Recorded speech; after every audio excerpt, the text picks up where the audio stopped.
오늘은 세종대왕의 자녀 교육에 대해서 한번 알아보도록 하겠습니다. 세종실록 1438년 11월 23일 날 기록된 이런 말이 나옵니다. 옛사람이 말하기를 아버지와 아들 사이에는 마땅히 날마다 서로 친근해야 한다. 고했다. 나는 날마다 세자와 더불어 세 차례씩 같이 식사를 하는데 세자가 동생들에게 교육하게 하고 나 또한 공부를 가르친다. 그러니까 밥상머리 교육을 철저하게 하신 거죠. 그 바빴던 세종대왕이 한글도 발명하시고 여러 가지 발명하셨잖아요. 그렇게 바빴던 분이 하루 세 차례씩 꼬박꼬박 세자와 그리고 그 아이들하고 같이 자녀들하고 같이 식사를 했다는 겁니다. 세종은 22자녀가 있었거든요. 대단하신 분이죠. 그죠? 근데 왜 했냐? 이 태종이 아버지 태종이죠. 이방원이 자녀들하고 썩 관계가 좋지 않았습니다. 근데 이 세종대왕께서 가만히 생각해 보니까 밥상머리 교육이 부족했다라고 판단하셔가지고 아버지를 반면교사로 해서 본인은 늘 아이들과 자녀들과 식사를 하면서 밥상머리 교육을 했던 거죠.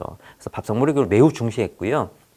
이 세종대왕은 뭐 아시겠지만 세계 최초로 문자를 발명하신 분이고 조선의 르네상스를 이끌으셨던 분이죠. 그래서 유네스코에서 언어에 대한 그 유공자한테 주는 상 이름이 킹 세종상입니다. 그래서 세종대왕상 대단하신 분이죠, 그죠? 근데 이 한글을 세종대왕은 누구랑 개발했냐? 결국은 자녀들하고 했습니다. 왜? 극비리 해야 했기 때문에. 그래서 문종, 첫째 아들 문종, 수양, 안평대군, 그다음에 정의공주 등 자녀들과 같이 세종대왕이 한글을 발명을 했습니다. 이런 밥상머리를 통해서 훌륭한 자녀들이 나온 것이죠. 자, 특히 세종의 이 밥상머리 교육은요, 보시면 이 매일 아침에 회의를 세종대왕은 했습니다. 그때 이 신하들한테 뭐라고 했냐면 늘 경의 생각은 무엇이요? 경은 어떻게 생각하시오? 늘 이렇게 질문을 통해서 시작을 했습니다. 자녀들하고도 마찬가지입니다. 넌 어떻게 생각하니? 그래서 늘 하루 3번 자녀들과 식사를 하면서 이 밥상머리 교육의 장으로 활용을 했었는데 세종대왕이 거기서 물론 아이들에게 가르쳐 준 적도 있지만요. 주로 질문을 던져서 자녀들의 생각을 끄집어내는 그런 식의 교육을 했습니다. 그런 것들이 이렇게 아침 회의에서도 나타나지 않습니까? 그리고 이 세자와 책 내용을 가지고 나라 이슈에 대해서 토론을 하기도 했었고요. 그래서 다양한 지식과 그죠? 국가 통치의 지혜를 이 밥상머리 교육을 통해서 이제 전수를 했습니다. 근데 이 문종이 첫째 아들 문종인데 문종이 굉장히 내성적이었어요. 그래서 어떻게 했냐? 이 밥상머리 교육에서 세종실록에도 나오지만 밥을 먹으면서 이야기를 나누고 그다음에 그 문종이 그 동생들한테 또 뭔가 이야기를 하고 이렇게 스피치 훈련을 시켰던 겁니다. 그래서 이런 것들을 동생들을 통해서 한번 해봄으로써 국가 통치의 어떤 리더십이라든지 이런 것들을 배운 거고 특히나 세종한테 이 문종은 질문법을 배웠습니다. 그래서 신하들한테 늘 질문을 통해 가지고 신하들의 지식을 쏙 전수받는 그렇게 해서 많은 배움을 했고 그게 바로 통치로 이어져서요. 조선 왕조 이제 518년 중에 최초의 인성 통치 문종이 그래서 굉장히 신하들한테 이 팔로우십 많이 따랐습니다. 문종은. 근데 이런 것들을 어디서 길렀냐? 바로 세종 밥상머리 교육을 통해서 인성소통, 협력, 창의성, 문제해결력 이런 것들을 키웠고요. 그래서 그런 걸 통해 갖고 신하들에게 감동을 줬다. 30년 동안 기미상궁 알죠? 왕이 먹기 전에 독이 들었는지 안 들었는지 먹는 사람을 기미상궁이라는데 그 기미상궁을 본인이 아버지 제가 할게요 해갖고 30년 동안 무려 했습니다. 그래서 조선 최고의 효자가 문종이었습니다. 사실은.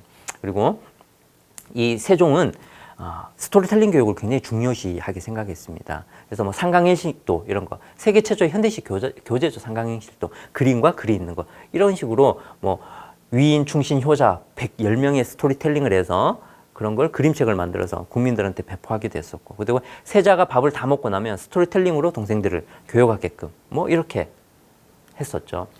근데 이 세자가 내성적이었다고 제가 말씀드렸잖아요. 근데 나중에 달변가가 됐는데 어떻게 됐냐? 이 세종이 낯을 가렸는 그 문종을 보고 굉장히 좀 걱정을 많이 했어요. 특히나 그 밑에 있던 동생들 수양대군은 말도 잘하지 풍채도 좋지 않으니까 얼마나 걱정됐겠습니까? 그래서 이 세자 스승들이 있었는데 채말리 등 있었어요. 그래서 이렇게 나와요. 세자는 채말리가 강의할 때는 어려운 것을 질문한다.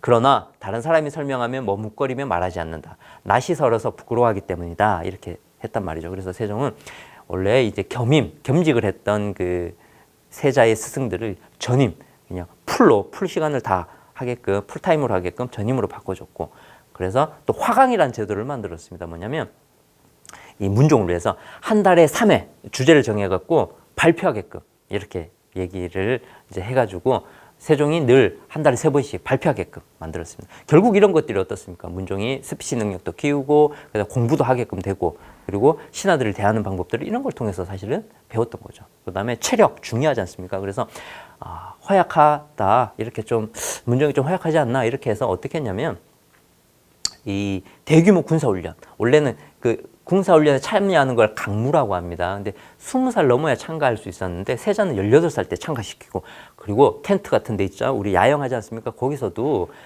병사들하고 같이 땅바닥에 야영하게끔 그렇게 해서 체력을 길렀습니다. 그래서 세종은 군사지휘법, 병법 노하우도 이 강무를 통해 갖고 세자한테 직접 전수를 했죠. 그게 결국은 미래를 준비시켰던 거 아닙니까? 그죠? 그리고 대리청정, 임금 권한을 그 아들에게 8년 동안 대신 행사할 수 있게끔 했고요. 그랬더니 이 문종이 굉장히 안타깝게 2년 만에 이제 병 때문에 죽었지만 짧은 기간에 수많은 업적을 남겼습니다. 특히나 뭐 요것만 보더라도 윤대, 임금을 직접 만나서 업무 보고하는 걸 윤대라고 하는데 이건 원래 4급부터 할 수 있었던 거를 6급까지 밑에까지 낮춰갖고 육품 관리들도 할 수 있게끔 하급 관리들도 임금을 맞대서 이야기할 수 있게끔 만들었다는 거죠. 그러니까 이런 걸 통해서 보면은 세종이 그 아들의 교육을 밥상머리 교육을 얼마나 잘 시켰는지 우리가 배울 수 있습니다.